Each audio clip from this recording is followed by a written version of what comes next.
har netop afsluttet modul B, som hedder Udtryk, udfoldelse og erkendelse.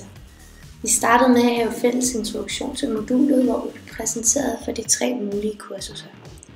Musik og bevægelse, dukker og animation og billeder, kreativitet og fantasi.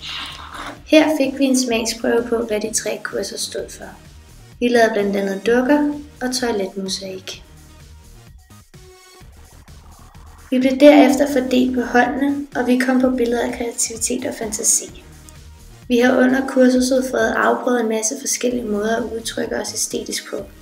Vi har arbejdet med mange forskellige materialer og udtryksformer, som har været udfordrende at arbejde med. Vi har blandt andet arbejdet med billeder, margarineskulpturer, akvarelfarver, innovation og film. Vores fantasi og kreativitet er blevet sat på prøve, men det har været udfordrende og en spændende læreproces. Vi har arbejdet både individuelt, men også en del i fællesskab i vores studiegrupper, hvilket har været med til at udvikle vores kreativitet, da vi har haft muligheden for at blive inspireret af hinanden. Samtidig har vi fået udviklet relationerne mellem hinanden. Vi har på kursuset snakket en del om i fællesskab, hvordan vi kan bruge og arbejde med disse kreative læreprocesser ude i praksis, hvilket har været med til at skabe en bedre forståelse for de læreprocesser, vi har været igennem i løbet af kursuset. Derudover har vi arbejdet med begrebet dannelse, som kan ses som et overordnet tema for vores kursus, da vi hele tiden er blevet inspireret og har rykket vores kunde inden for diverse æstetiske udtryksformer.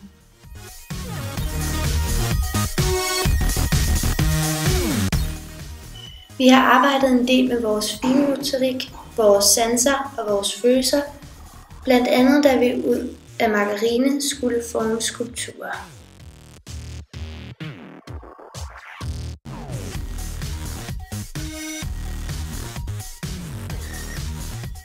Vi har haft om farvelære, og dette fik vi afprøvet i praksis, da vi skulle arbejde med ordmalerier.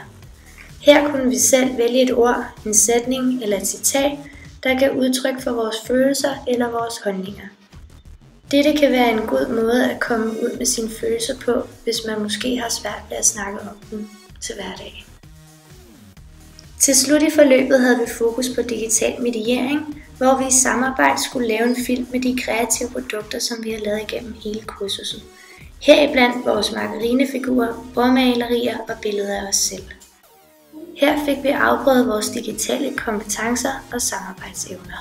Kan han giftes med mig? Spørger prinsen. Jips, svarede Mille. Molle blev sur og udbrød. What?